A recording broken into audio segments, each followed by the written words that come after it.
Dzień dobry, witam serdecznie. Jest początek października. Zaczęła się pogoda deszczowa. Połowę zeszłego tygodnia padał deszcz, ale mimo wszystko zobaczcie, co mamy. O, i mamy tutaj towarzyszkę. Nie wiem, czy to koteczka, czy koteczek.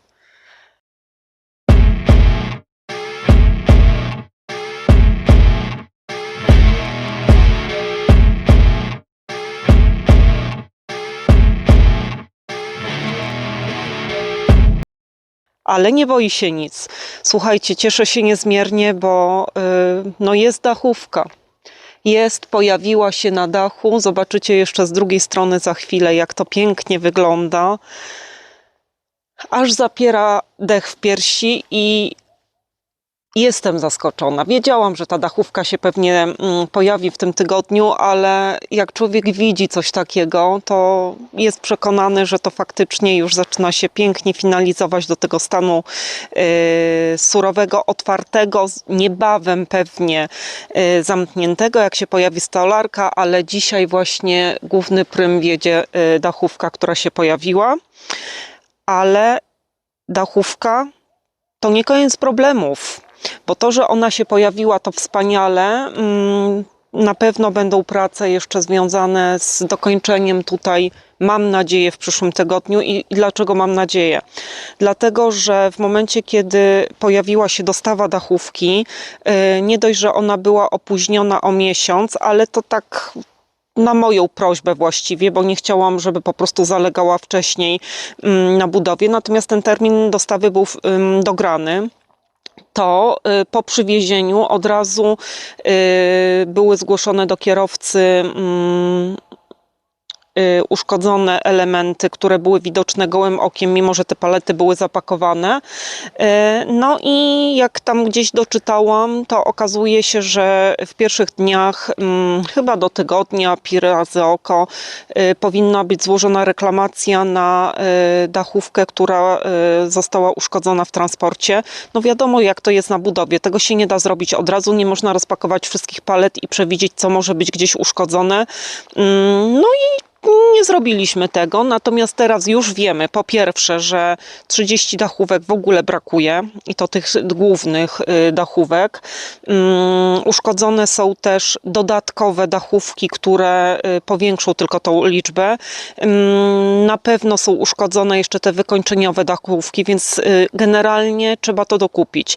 I wydaje się, że nie powinno być problemu, jest problem. Wczoraj nie udało się osiągnąć jednoznacznej odpowiedzi ze składu, w którym ta dachówka była kupowana, czy będzie można dokupić. Zwodzili cały dzień, nie oddzwonili, nie odpowiedzieli, więc w poniedziałek rano dla formalności jeszcze zostanie wykonany jeden telefon. Obawiamy się, że tej dachówki po prostu nie ma na składzie.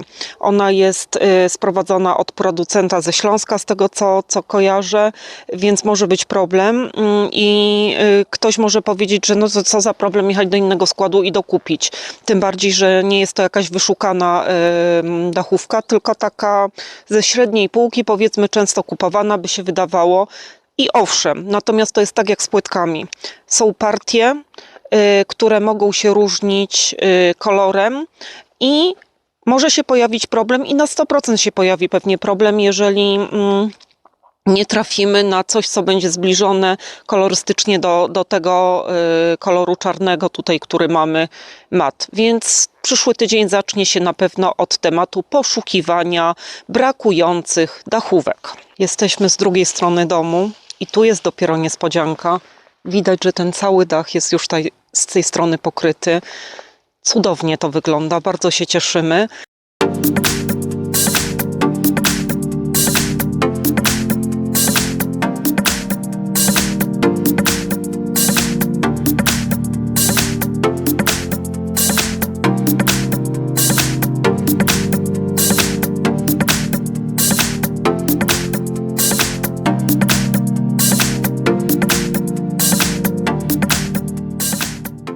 I z tej strony widać drugi punkt programu dzisiejszego, czyli śniegołapy. Ten temat pojawił się oczywiście w zeszłym tygodniu. Ja o tym wspominałam, że będę zamawiać zamówiłam w zeszłym tygodniu, faktycznie w weekend. I tak, miałam do wyboru 3 opcje. Jedna, z której zrezygnowałam, mimo że myślałam o tych droższych śniegołapach, właściwie najdroższych z tych 3 ofert, które miałam. Zrezygnowałam z racji tego, że były komentarze, że czas oczekiwania taki realny na podstawie dostaw był 10 dni. Natomiast potrzebowaliśmy te śniegołapy w połowie tygodnia najpóźniej. W związku z tym wybraliśmy opcję środkową cenowo, kratki. No i co? I typie przyszły te kratki. Przyszło 5 pudeł wielkich, ciężkich. Rozpakowaliśmy to na miejscu. Znów mam towarzyszkę albo towarzysza. Kochana jest koteczka. Rozpakowaliśmy te pudła i okazało się, że nie ten kolor. Na zdjęciach kolor wyglądał na czarny, w opisie był grafit i biorąc pod uwagę, że ta gama kolorystyczna grafitu jest naprawdę szeroka, bo to nawet tak jak widać na słupkach ogrodzeniowych tutaj to jest też kolor grafitowy, ale ten grafit może być albo bardzo ciemny, wpadający w kolor czarny, natomiast no, nie powinien być kolorem popielatym. A tutaj się okazało, że śniegołapy, które przyszły, są w kolorze popielatym, ale to taka popiel nasycona dosyć, natomiast tak odznaczająca się na tle ciemnego koloru. Nie przykładaliśmy od razu do dachówki, ale przykładaliśmy na przykład do rynien grafitowych, które mamy koło domu, które się wydawały po prostu czarne w porównaniu z tymi śniegołapami, które przyszły. No i cała akcja odstąpienia od umowy, zamawiania kuriera, pakowania paczki, która została uszkodzona, no z racji uszkodzona, no rozpakowana po prostu, żeby zobaczyć jak wygląda kolor. Jeszcze wtedy w ogóle nie wiedzieliśmy, że będziemy myśleć o reklamacji jakiejkolwiek. No i zostały te śniegołapy zwrócone do producenta. Jestem na etapie oczekiwania, żeby potwierdzili, że towar do nich dotarł i liczę na to, że pieniądze zostaną zwrócone. Jedyne koszty, jakie poniesiemy, to związane z zamówieniem kuriera do tych 5 przesyłek. Koteczka zbliża się. Chyba będą jej uszy w kadrze. Zainteresowana. Dobra, no i co? I zostaliśmy w połowie tygodnia bez śniegołapów, a wiadomo, że one są potrzebne, żeby układać dachówki. One są układane na 3. warstwie, idąc od dołu, no i to mogło nam tutaj zdecydowanie opóźnić pracę, a zależało nam na czasie. No i co się stało? Zdecydowaliśmy się na zakup śniegołapów w składzie, już nie przez internet, więc wiadomo, że koszty też wyższe. No ale w związku z tym mamy śniegołapy takie, jakie początkowo planowaliśmy, czyli te z wyższej półki z największą ceną, ale za to jak pięknie wyglądają. To są te rurki, które widać, licują się pięknie z dachówką. Faktycznie robi to cały efekt, urok tego dachu, który no, ma ogromną powierzchnię, patrząc na całą bryłę domu. I jak sobie teraz po prostu myślę o tym, że wstępnie chcieliśmy się zdecydować jednak na te śniegołapy, które przyszły, to w tym momencie już mi jest, no nie powiem, że wszystko jedno, czy mi oddadzą te pieniądze, czy nie, bo wiadomo, że to jest duża kasa, natomiast nie żałuję. Ja jestem zadowolona z tego efektu, który jest, ale żeby nie było tak kolorowo, no to tych śniegołapów też zabrakło. Też nie było takiej ilości na składzie, jaką potrzebujemy. Są domówione, powinny być odebrane w poniedziałek. Więc mam nadzieję, że tutaj nie będzie żadnego problemu z kolorem farby, z partią, bo to jest kolor czarny, więc powinno się to wszystko ładnie pokryć i myślę, że żadnej różnicy nie będziemy widzieć.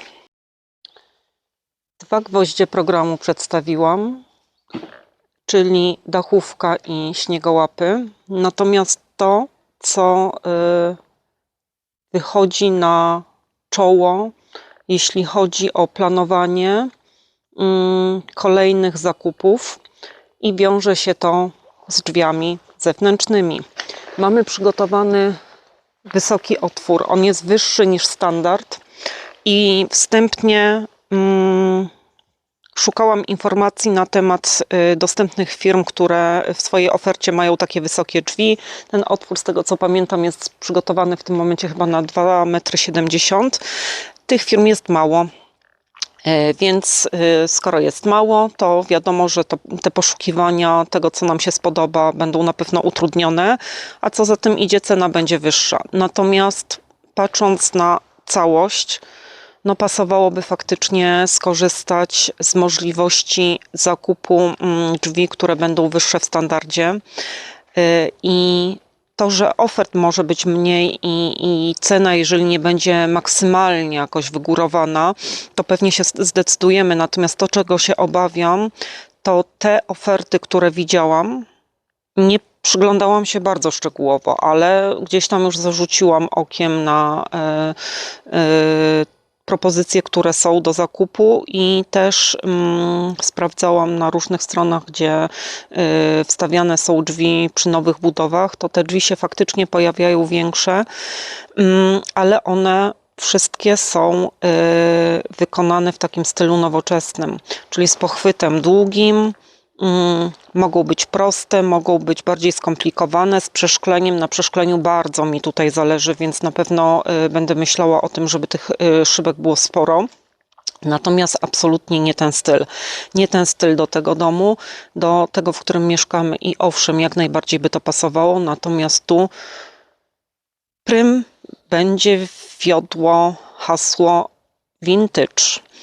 A jak Michał mówi, starocie. No i dobrze, starocie niech będą, babciny dom, jesteśmy na wsi, tak ma być i będę chciała po prostu rozejrzeć się za firmą, która ma w swojej ofercie przynajmniej te drzwi, które sprzedali, a nie według projektów, bo chciałabym to zobaczyć po prostu, jak wygląda faktycznie po zamontowaniu i kolor i owszem, tak jak już wcześniej kiedyś wspominałam na filmie, że chciałabym, żeby to były drzwi kolorowe albo jakiś odcień zieleni, szałwi, ewentualnie znów koteczka jest zainteresowana nagrywaniem, albo coś w kolorze niebieskim. Natomiast te przeszklenia bardzo mnie interesują właśnie na tym poziomie najwyższym u góry, plus dodatkowo myślę też o przeszkleniu już w samym tym otworze standardowym drzwiowym. No i będę się po prostu za tym rozglądać. Jesteśmy na strychu. Ciemności egipskie. To nie było dziś zaplanowane, ale trzeba było skorzystać z możliwości wejścia na strych. Bo po pierwsze mamy wycięty włas w stropie, więc można już spokojnie wejść. Jeszcze wiadomo, drabina nie jest składana, zamontowana, ale mogliśmy po zwykłej drabinie wyjść. To, co widzę, to oczywiście wybudowany komin, super, natomiast tu są tak piękne belki, to jest to, co mi się generalnie marzyło w salonie, ale to oczywiście musiałby być zupełnie inny projekt. I teraz po prostu jak patrzę na ten strych, gdzie widzicie, jak tu jest wysoko, ja nawet do tych belek nie jestem w stanie dosięgnąć. Tu aż się prosi, żeby sobie urządzić jakiś pokój i to, o czym myślałam, wiedząc o tym, że w najwyższym punkcie będą te 3 metry na pewno, to tak pomyślałam właśnie o tym, żeby sobie Michał tutaj zorganizował swoje studio pod fotografię. Bo miejsce idealne, ale studio pod fotografię to jest jedno, natomiast przestrzeń, szerokości, długości, które tutaj są i te wysokości i te cudowne belki, no to jest niesamowite. Po prostu jestem w ciężkim szoku, że tu jest tak pięknie. Aż po prostu szkoda, że nie zdecydowałam się wcześniej na okna spadziowe, tutaj przynajmniej 2 w tej części strychowej. Po prostu niewykorzystanie tej przestrzeni, no to byłoby na pewno coś złego. Coś na pewno będę myśleć. Wiadomo, że światło będzie doprowadzone, będzie pięknie, natomiast faktycznie stąd widok na południe, na góry, z takiego okna spadziowego, Kurde, no marzenie, no, żeby po prostu chociaż jedno czy dwa takie okna tutaj mieć. Nie tylko okno do wyjścia, do oczyszczenia komina, tylko po prostu takie okno połaciowe. Ale mam teraz zagwozdkę. No nic. Jestem bardzo zaskoczona, jestem bardzo szczęśliwa, że to tak wygląda. Jest tyle tego miejsca. Coś pięknego. Spójrzcie, ile tutaj jest miejsca. Na szerokość, na wysokość. Coś pięknego. Będzie na pewno niższa ta wysokość tutaj, dlatego że 20 cm styropianu ocieplenie pójdzie na podłogę.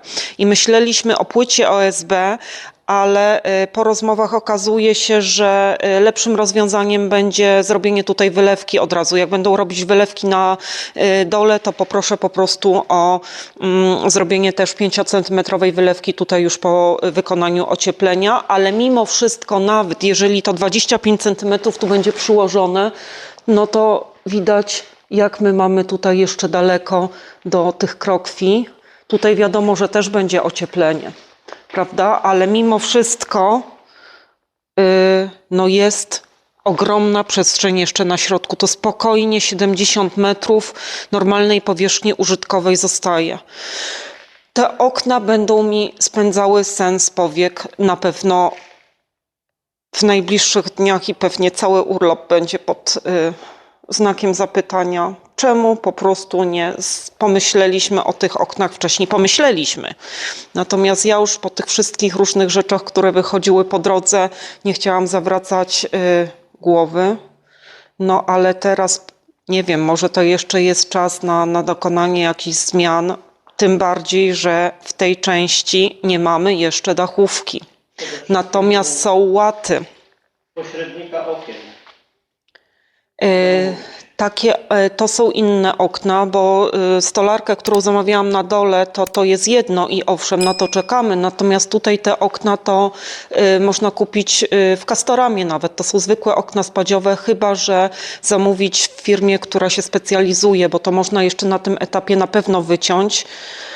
No nic, będziemy się zastanawiać. Mówię, że jestem szczęśliwa, że to wygląda wszystko jak wygląda. Piękna dachówka, pięknie położone, piękne śniegołapy i taka cudowna przestrzeń. Naprawdę tego się zupełnie nie spodziewałam. Tu jestem zaskoczona i aż żal nie wykorzystać, a wydaje mi się, że lepiej byłoby na tym etapie niż później kombinować i zmieniać cokolwiek. No, mam myślenice ogromne. Kurde, ale się bało.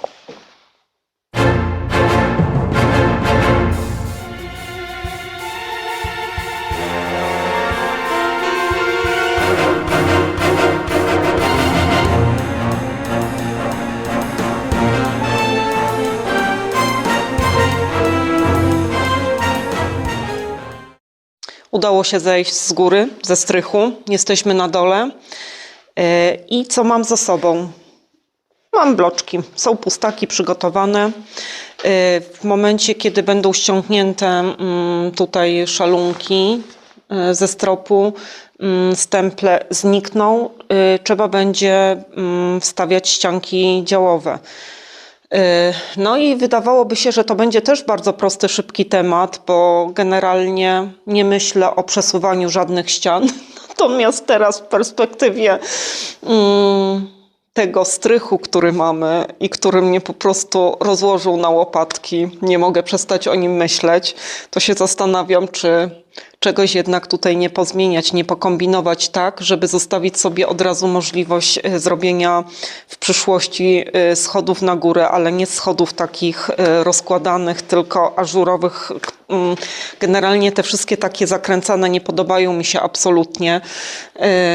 Natomiast jeżeli nie miałabym innego wyboru, to nawet pewnie na takie schody bym się też zdecydowała. Nie wiem, po prostu nie przewidziałam tego totalnie, nie sądziłam, że tam będzie aż tak pięknie i nie wykorzystać tego miejsca to jest grzech, więc po prostu będę myśleć. Natomiast ścianki działowe już stoją. Czekają, stoją w cudzysłowie oczywiście, będą po prostu być może w przyszłym tygodniu rozpoczęte jakieś prace, jak nie, no to jeszcze pewnie następny tydzień.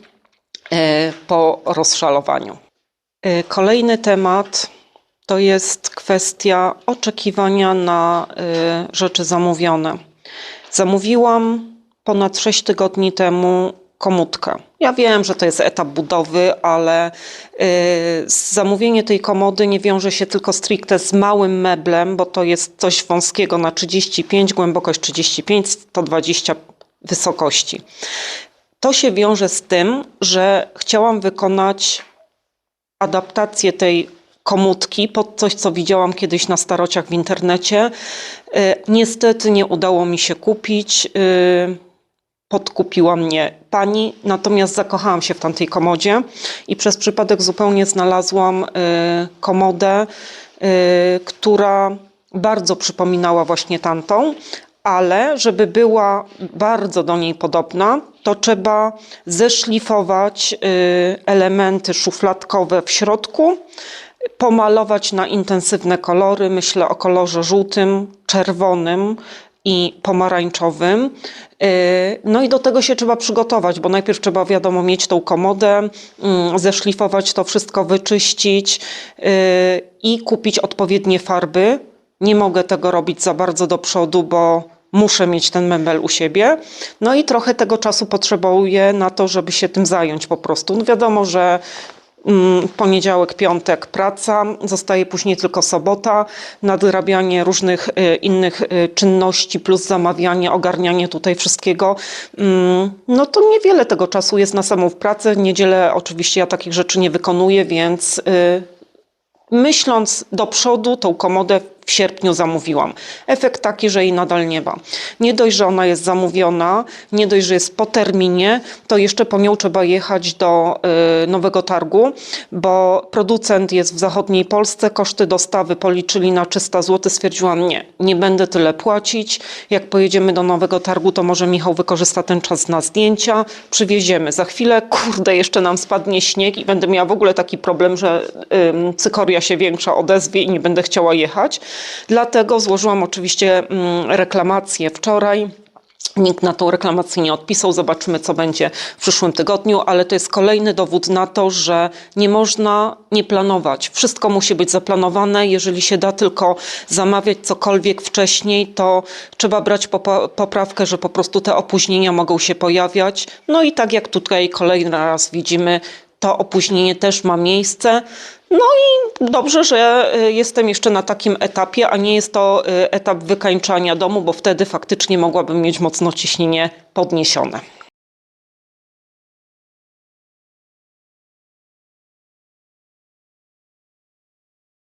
Wyszło słoneczko, pięknie przygrzewa. No i następny temat. Drzewka owocowe. To tak a propos tego planowania.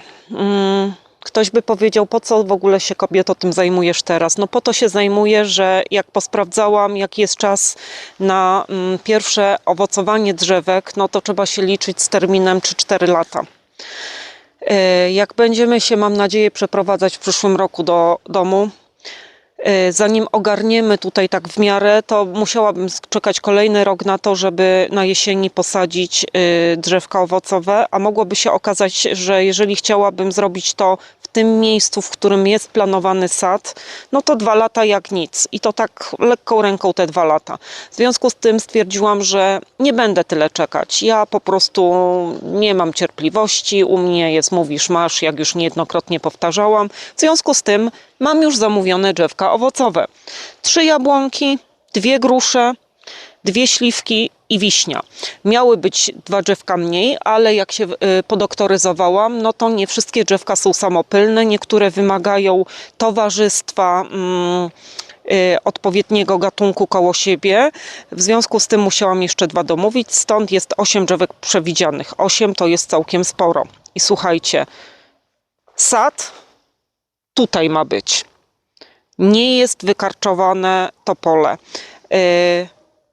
Cały czas myślę o tym karczowaniu, ale wiadomo, to są koszty i to jest czas. Natomiast mając niezakończoną budowę, nie mając na pewno środków na wszystko, karczowanie wydaje się taką rzeczą naprawdę zbędną, jeśli chodzi o finanse. Natomiast Nie ukrywam, że to jest coś, o czym cały czas myślę i chciałabym się tym zająć. Już mówiłam Michałowi, myślałam, łudziłam się, że po prostu w czasie tego urlopu, który Michał dziś zaczął, a ja od piątku zaczynam, że przejdziemy do karczowania tej części. Może się okazać, że tak będzie, że wymuszę na Michale, żeby jednak część tych prac wykonać właśnie pod kątem sadzenia drzewek. Wysyłki mają się rozpocząć po 8 października, czyli w przyszłym tygodniu już. Natomiast czy dostanę te drzewka za tydzień, czy za 2, to się okaże i co mam zaplanowane, jeżeli nie uda się tam przygotować chociaż części miejsca w tym sadzie, który ma być w przyszłości. Zostaje mi tutaj ten odcinek wzdłuż domu. I te drzewka mogłyby też fajnie tutaj wyglądać, bo mam sobie policzone, ile tutaj tak mniej więcej wejdzie. Myślę, że 3 się zmieszczą po całej szerokości działki, czyli po długości w tym momencie patrząc. Natomiast biorąc pod uwagę koronę drzew, że one to są drzewka owocowe, to nie są jakieś miniaturki, więc one po prostu kiedyś rozrosną się bardzo. Nie chciałabym, żeby zacieniały kuchnię i salon. Dlatego jest to wersja ostateczna na posadzenie w tym miejscu i żeby się wszystko zmieściło, to musiałyby być posadzone też tutaj i przy granicy działki, więc jest to jakaś alternatywa. Natomiast to, o czym myślę, to przed chwilą obczaiłam sobie, że mamy polankę na miejscu lasu, nie lasu, sadu. I myślę, że na tej polance przynajmniej 1 albo 2 uda się zasadzić. Chodźcie. My tutaj w tej części, gdzie za ścianą zieleni mamy faktycznie zaczarowany ogród, jest tam polana.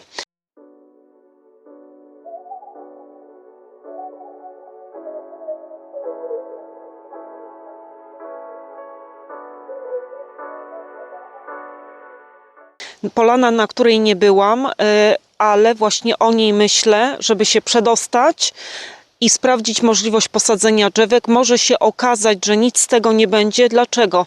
Dlatego, że nad nami jest linia średniego napięcia, a ten sad miał być bardziej tutaj na prawo, a tam faktycznie jest wszystko zarośnięte.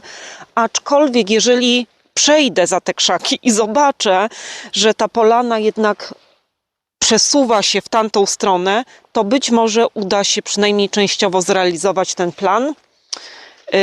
Boję się pająków bardzo, mogę krzyczeć. Kujące bardzo.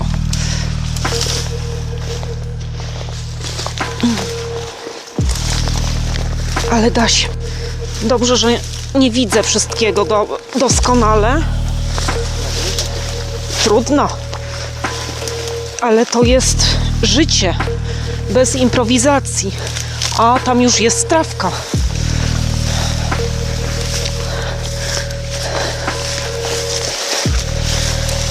O rany, no to jesteśmy. A tutaj to nie wiem, co to jest, bo to raczej nie jest nasze, a nie wiem, czy jesteśmy na naszej części. Chyba tak. Jeszcze jesteśmy na naszej części, czyli zaplątałam się w jeżyny. Czyli tutaj na tej polance nie posadzimy jednak nic, bo jest linia średniego napięcia. Co najwyżej mogłyby być jakieś krzaczki. Natomiast nie może to rosnąć, bo tauron będzie tutaj przychodził na pewno i wymagał wycinania, więc jednak zostaje albo ta alternatywa, którą pokazywałam, a jak nie, to zagospodarowanie przynajmniej części terenu pod możliwość posadzenia drzewek. No i może się okazać, że to będzie cel na nasz urlop.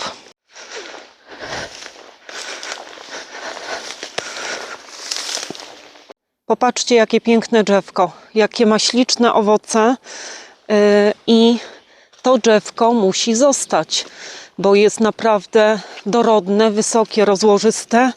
No i ślicznie wygląda. Myślałam o takim, nie wiem jak się nazywa. Cieszę się, że jest. To zupełny przypadek i odkrycie sprzed tygodnia, które zobaczyłam, ale dziś właśnie Wam pokazuję, że coś takiego też można mieć. To są naprawdę skarby na takiej działce. Weszłam na skarpę, bo chcę zobaczyć, jak się mają roślinki, które posadziliśmy 2 tygodnie temu. Jałowce są zielone. Te mniejsze to są właśnie te nasadzenia sprzed 2 tygodni. Natomiast wszystkie większe to jest kwestia ostatniego roku. No i widać, że tużyce się pięknie przyjęły. One bardzo fajnie tutaj wyglądają. Ja sobie zrobię teraz przegląd. Czy jeszcze trzeba dużo dosadzić, ale tak jak powiedziałam, chyba cała reszta będzie dosadzana na wiosnę, bo celem będą drzewka owocowe teraz w październiku, a później zaraz będzie listopad i już nie będzie odpowiednich warunków do tego, żeby się bawić w ziemi. Koteczka się przyszła z nami pożegnać. Wy jej nie widzicie, jest tutaj z przodu. Sprawdziłam sobie jeszcze na skarpie drugą część. Pięknie kwitnie barwinek. Na fioletowo-niebiesko. Też ten, który był dosadzany na jesieni w kolorze takim nietypowym, purpurowo-fioletowy, też się przyjął, też ładnie kwitnie. No i zaczęła owocować irga. Tyle na dziś. Myślę, że dużo pokazałam. Ogromne zaskoczenie. Cały czas myślę o tym strychu. Niesamowicie się cieszę z dachu. Pięknie to wygląda. I dachówka, i śniegołapy. No i cała reszta jeszcze przed nami. Jeszcze mamy październik. Liczę na to, że prognozy będą w miarę korzystne, że można będzie te prace dachowe zakończyć. No bo później ścianki same działowe w środku, no to już sobie może padać. No i zbliża się wielkimi krokami kolejny termin do realizacji następnego zamówienia, czyli wykonanie stolarki. Natomiast Michał od razu mi powiedział, że zapomni, żeby było coś terminowo, więc mimo, że za 10 dni chyba upływa ten pierwszy zakres, bo to było z tego co pamiętam od 6 do 8 tygodni czasu oczekiwania, no to myślę, że pewnie będzie dopiero na początku listopada, jeżeli nie będzie opóźnienia. Tyle na dziś, korzystajcie z pięknej pogody, od jutra ma padać, ale mam nadzieję, że tylko jutro, że te prognozy się jednak pozmieniają. Dziś jest piękna, słoneczna pogoda, nie zapowiadało się tak jak wyjeżdżaliśmy. Wszystkiego dobrego, oglądajcie nas dalej. Pozdrawiam.